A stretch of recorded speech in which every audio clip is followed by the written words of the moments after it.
안녕하십니까, 박사입니다. 중국이 076형 첫 번째 상륙 강습함인 스촨함을 상하이 후동 중화 조선소에서 출항시켜 해상 테스트를 실시했습니다. 만재 배수량이 4만 톤이 넘는 사실상의 항공모함급입니다. 두 개의 함교가 설치된 상륙 강습함으로 전자식 캐터펄트가 설치됐습니다. 제35 전투기와 꽁지 11 대형 무인 공격기도 출격시킬 수 있습니다. 또 상륙 강습함인 만큼 헬기와 상륙 장갑차, 전차, 전투 병력도 실을 수 있습니다. 한국의 어느 유튜버는 중국이 푸지안함 항공모함으로 망신을 당했다면서 중국이 망할 일만 남았다고 하는데, 그러거나 말거나 중국은 계속 강력한 함선을 찍어내고 있습니다. 중국의 한 유튜버는 중일 충돌을 다룬 국내 한 유튜브 채널을 보고는 여성 출연 패널의 발언을 중국인이 들었다면 가만 안 둘 것이라고 분개했습니다.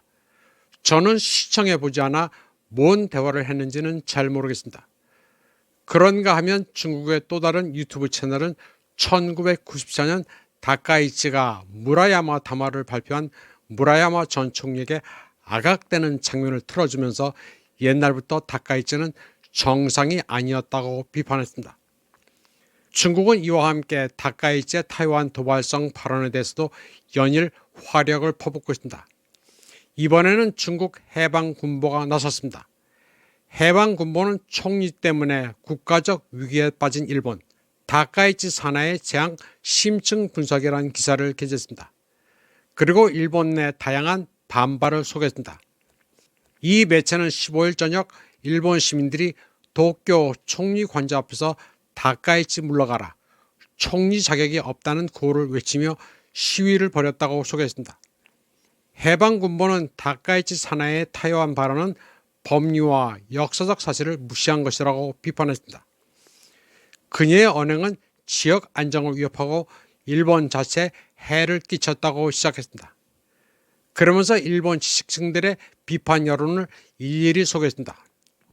도쿄대 사하시 료 교수는 다카이치의 타이완 발언에 매우 놀랐다면서 그녀가 존망의 위기라고 표현한 것은 법적 근거와 엄격한 판단 절차가 부족하다면서 국회에서 개인적 의견을 가볍게 표현한 것 같다고 말했습니다.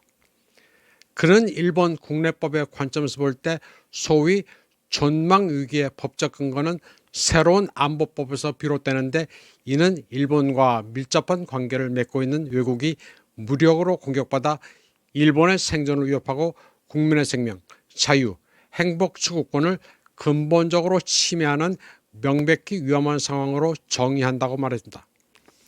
그런데 여기서 타이완과 일본은 아무 관계도 아닙니다. 일본 호세이 대학교의 자홍웨이 교수는 집단적 자유권 금지를 해제하는 것을 목표로 하는 새로운 안보법조차 소위 존망위기는 다른 국가가 공격받을 때만 가능하다고 명시적으로 규정한다고 말합니다. 그런데 타이완은 국가가 아니며 일본 정부는 타이완을 국가로 인정하지 않습니다. 따라서 새로운 안보법의 이 조항은 타이완 해협 상황에는 적용되지 않는다고 했습니다. 새로운 안보법 자체도 일본 내에서 법적 논란의 대상이 되고 있습니다. 일본 정부는 1972년 집단적 자유권과 헌법의 관계에 대한 공식 성명에서 소위 집단적 자유권의 행사는 헌법상 허용되지 않는다고 명시했습니다. 아베 정권이 2015년 국회에서 이 법을 강행 통과시켰을 때도 위헌이라는 이의가 제기되며 광범위한 항의가 촉발됐습니다. 국제법의 관점에서 카이로 선언과 포츠담 선언은 일본이 점령했던 타이완과 펑후 제도의 중국 반환을 명시적으로 규정했으며, 이는 전후 국제질서의 중요한 부분을 구성했습니다. 여기서 중국 반환의 중국은 리퍼블릭 오브 차이나, 중화민국입니다. 그러나 중화인민공화국은 타이완을 없는 나라로 여기고 있습니다. 승전국으로서의 권리를 중화인민공화국이 다 계승했다고 보고 있습니다.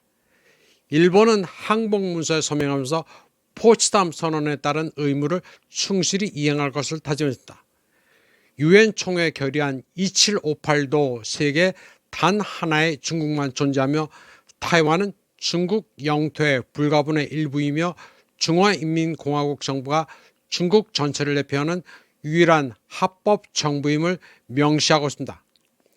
전 도쿄 도지사이자 국제정치학자인 마스조의 요이치는 국제법에 타이완은 중국의 일부라고 명시되어 있으며 일본이 군사적으로 개입하면 침략으로 간주된다고 시작했습니다. 하나의 중국 원칙은 일본 정부의 공약이기도 합니다. 1972년 중일 공동성명은 일본 정부가 중화인민공화국 정부를 중국의 유일한 합법 정부로 인정한다고 명시하고 있으며 일본 정부는 타이완은 중화인민공화국 영토의 불가분의 일부라는 중국 정부의 입장을 완전히 이해하고 존중한다고 명시하고 있습니다.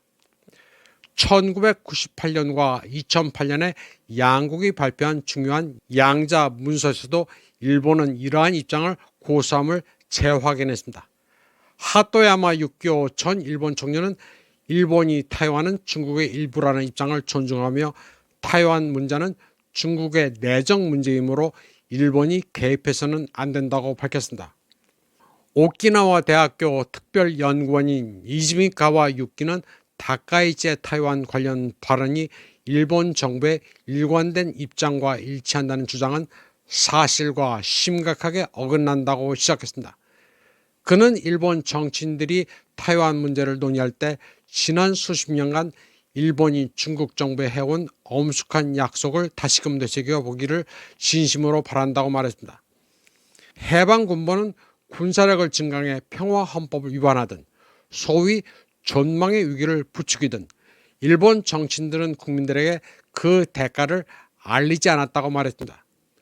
그러면서 일본이 타이완 해협에 군사적으로 개입할 경우 일본 정부의 극도로 위험하고 잘못된 결정으로 인해 일본 국민과 국가 모두 재앙에 빠질 것은 예견된 일이라고 경고했습니다. 이 매체는 우선 일본 정부가 현재 노선을 고집해 중국 국민의 적이 된다면 일본의 대외 전략에 대한 중국의 경계심만 더욱 심화될 뿐이며 건설적이고 안정적인 중일 관계는 불가능해질 것이라고 경고했습니다. 두 번째로 일본 전국이 전쟁터가 될 위험이 있다고 했습니다. 일본은 북쪽 홋카이도에서 남쪽 오키나와까지 수십 개의 공항과 항만을 군사 민간 겸용 인프라로 전환했습니다. 올해 10월 실시된 종합군사훈련에서 자유대는 전투기 이착륙과 군수송을 위해 최대 39개의 공항과 항만을 사용했는데 이는 일본이 타이완 해협에 개입할 경우 전국을 자멸적인 전쟁기기에 묶어둘 것임을 보여준다고 경고했습니다. 세 번째로 일본은 다시 한번 역사의 치욕이라는 기둥에 못 박히게 될 것이라고 했습니다. 타이완에 대한 일본 정치인들의 노골적인 도발은 중국의 주권에 대한 심각한 침해일 뿐만 아니라 국제사회에 일본이 군국주의 실수를 반복할 위험성을 경고한다고 했습니다.